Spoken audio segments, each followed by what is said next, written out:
بیمار ساس کی خدمت یہ احسان کے درجے میں آتی ہے خدمت، مطلب وہ جب کریں گی اس کو بہت اجر ملیں گے. لیکن چونکہ ہمارے پاس جو ہندوستانی جو ماحول ہے جس میں ہم لوگ رہتے ہیں، اس ماحول کا مسئلہ یہ ہے کہ ہونا چاہیے کہ اس کے لڑکے اور لڑکیاں اس کی خدمت کریں. وہ لڑکیوں کو وہ آنے نہیں دیتے، وہ خاندان والے تو ان کی ماں کی خدمت کے لیے آئے کہ اگر کسی کی ماں بیمار ہو جائے تو ان بچیوں کو جانے دیا کرو اپنی ماں کے پاس، کیونکہ یہ تو خدمت کا ان کو موقع پھر کہاں ملے گا ان کو. لیکن ہمارے پاس یہ سمجھا نہیں جاتا، لہٰذا وہ موقع دیا نہیں جاتا. تو یہ اب ظاہر سی بات ہے ایسی ہوگا کہ ہم ہی خدمت کریں گے. اور ایک عورت ہونے کے ناطے پیشاب پاخانہ وغیرہ اس لیول تک اگر کوئی عورت بیمار ہے دوسری، تو ایک مرد کے لیے بہت محال ہے. لیکن یہاں یہ بات بھی کہتا ہوں کہ اگر کوئی دوسرا نہیں ہے تو گھر میں مرد بھی یہ کام کر سکتے ہیں، کیونکہ وہ اب بیماری والی کیفیت ہے. بیماری والی کیفیت سے مستثنا ہوتی ہے، ایکسیپشنل ہوتی ہے. جیسا کہ والد کو پیشاب کروانا، پیخانہ کروانا، بوڑھے ہو جاتے ہیں، بیٹے کر سکتے ہیں، اس میں ظاہر سے شرمگاہ کھل جائیں گی، دکھیں گی، کوئی مسئلہ نہیں. یہاں تک کہ یہ کام عورتیں بھی کر سکتی ہیں، ان کی بیٹیاں بھی کر سکتی ہیں.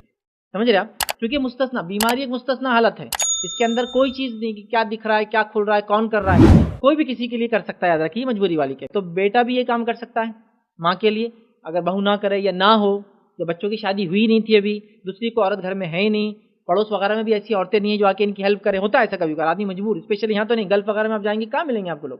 وہ تو بیچارے بس جیسی زندگی گزر رہی ویسی ہی گزر رہی ہے. تو لہٰذا یہ مجبوری والی کیفیت ہے. ظاہر چاہتے ہیں بہو بھی کر سکتی ہے، بہو کے علاوہ بیٹیاں تو بہرحال نکاح کریں، پوتیاں وغیرہ بھی کر سکتی ہیں. کوئی نہ ہو تو پھر گھر کے مرد بھی، شوہر خود کر سکتا ہے اپنی بیوی کا اگر اس حالت میں سمجھ کچھ کام فزیکل جو محنت کا ہے وہ بچے کرے، باپ باقی کام کرے، یہ تمام چیزیں ہو سکتی ہیں. اب ایک ایسی بہو جو اپنی ساس کے پیشاب پاخانہ وغیرہ یہ سب وہ کر رہی ہے، تو ظاہر سی بات ہے یہ بہت بڑا اجر کا کام ہے. لیکن کتنا میں ڈیفائن نہیں کر پاؤں گا. ایک بیمار کی تیمارداری صرف جا کے وزٹ کرنے کا اجر اگر صبح سے لے کر شام تک 70,000 فرشتوں کی دعاؤں کا وہ انسان مستحق ہوتا ہے، تو بیمار کے لیے خدمت کرنا تو اس سے کچھ نہ کچھ افضل ہی ہوگا. یہ تو خالی وزٹ ہے تو 70,000 کا اجر ہے.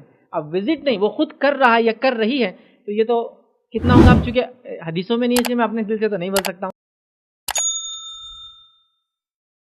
اللہ ہی بہتر جانتا ہے. لیکن بہت کثرت سے، بہت زیادہ، بہت اعلیٰ، بہت افضل، بہت اولیٰ، ٹھیک ہے، اس کو ملے گا. چونکہ پہلے تو ایک انسان کی خدمت کر رہی ہے، دوسرا اپنے شوہر کی ماں کی خدمت کر رہی ہے، ٹھیک ہے، تیسرا ہم جنس ایک عورت ہے نا، جیسے دوسرے کریں گے تو بے پردگی کا زیادہ چانسز ہے. ایک ہم جنس کی خدمت کری تو ستر پوشی ہو رہی ہے ایک طرح سے کہ عورت کو عورت دیکھ رہی ہے. تو یہ تمام چیزوں کا انشاءاللہ اس کو بکثرت اجر ملے گا. لیکن کتنا چونکہ احادیث میں نہیں ہے، میں اس کو ڈیفائن بہرحال جو ہے نہیں کر پاؤں گا اس میں. یہاں ایک چیز اور بھی میں کہوں گا، وہ یہ ہے کہ یہ ساس بہو کا رشتہ ہندوستانی ماحول میں بہت ہی ڈینجر رشتہ ہے. چوہے بلی کے جھگڑے سے بھی خطرناک ہے، مطلب یہ چوہے بلی کی زندگی بھر کے دشمن، لیکن یہ اس سے بہت بہت خطرناک مسئلہ ہے، جس کے نتیجے میں ساس کی ایکسپیکٹیشن ہوتی ہے کہ جب وہ بیمار ہو جائے تو بہو خدمت کرے. لیکن میں کہوں گا شروع سے رویہ ایسا رکھیے کہ بعد میں وہ مجبور ہو آپ کی خدمت پر. دونوں میں ڈفرنس ہوتا ہے. جوانی میں ریلیشن شپ اچھے نہیں رکھے جاتے ہیں، وجوہات جو بھی ہوں گی، دیکھیے وجوہات 10 بتا سکتے ہیں آپ، لیکن اختلافات ختم تبھی ہوں گے جب دونوں ایک دوسرے کو سمجھیں گے. ٹھیک، یہ بڑی اہم چیز ہے کہ شروع سے ریلیشن شپ اچھے رکھے جائے. یہ نہیں کہ میں بیمار پڑ جاؤں گی تو یہ کیا کروں گی. انسان ہونے کے ناطے، بیٹے کی جو بیوی ہونے کے ناطے اچھا سلوک کیا جائے. یہی میں اس عورت سے کہوں گا جو بہو ہوتی ہے کہ وہ بھی ریلیشن شپ کبھی اپنے ساتھ سے اچھے رکھ نہیں پاتی، اس کی وجہ سے اس کا کبھی مزاج جمتا ہی نہیں اپنی جو ساتھ سے. لیکن یہ وہ بھی یاد رکھے کہ کل اس کا بھی ایسی وقت آنے والا ہے، وہ بھی ساتھ بن جائیں گی، پھر اس کی بہویں ظاہر سے زمانہ تو اور بدل جائیں گا.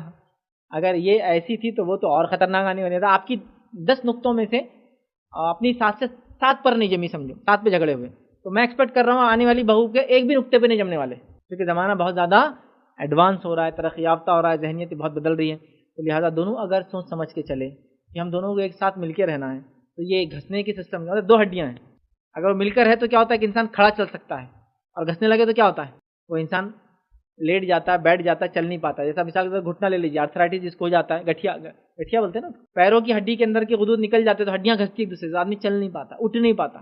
لیکن اگر وہی اچھے رہتا آدمی کیا کچھ نہیں کرتا. میں یہی کہوں گا جب عورتیں دو وہ جو ساس اور بہو ایسا گھستی ہے نا تو وہ آدمی چل نہیں پاتا، وہ دونوں کچھ بھی نہیں ہوتا، دونوں تو ماشاء اللہ ہٹے کٹے ہوتے ہی جاتے، وہ مسئلہ نہیں ہے ان کا ماشاء اللہ. لیکن وہ آدمی لنگڑا لولا ہو جاتا، وہ گھر لنگڑا لولا ہو جاتا ہے، آنے والی نسلیں لنگڑی لولی ہو جاتی. تو یہ سمجھنے کی ضرورت ہے. تو خدمت کرے، یہ بہت باعث اجر و ثواب ہے، یہ احسان کے درجے والا عمل ہے، اور اللہ تعالیٰ کتنا اجر دیں گا واللہ عالم، لیکن بہت اجر دیں گا. کیونکہ ایسے ماحول میں جب کہ اس کی بیٹیاں کبھی باہر ہوتی ہیں، آ نہیں سکتی ہے، بہت سارے مسائل ہوتے ہیں، کرے وہ بہت اہم بات ہے. اور یہ بات دیکھی گئی انسانی معاملات میں، حقوق العباد میں احسان کیا گیا یا کسی کا حق مارا گیا اور ظلم کیا گیا، دونوں کے بدلے دنیا میں مل جاتے ہیں. بندوں کے معاملے میں یا تو احسان کیا گیا مطلب اچھا سلوک کیا گیا، یا پھر ظلم کیا گیا، دونوں کے بدلے دیکھا گیا دنیا میں ملے ہیں. لہٰذا اس کا بدلہ ملے گا اس کو بہت جلد اس کی زندگی میں، کہ کس شکل میں ہم نہیں جانتے، اچھائی کی شکل میں ظاہر سی بات ہے، ان کی شکل میں ہم نہیں جانتے. اور اگر نہیں بھی ملا تو آخرت میں تو دونوں بدلے ملیں گے، دنیا کے اور آخرت کا بھی.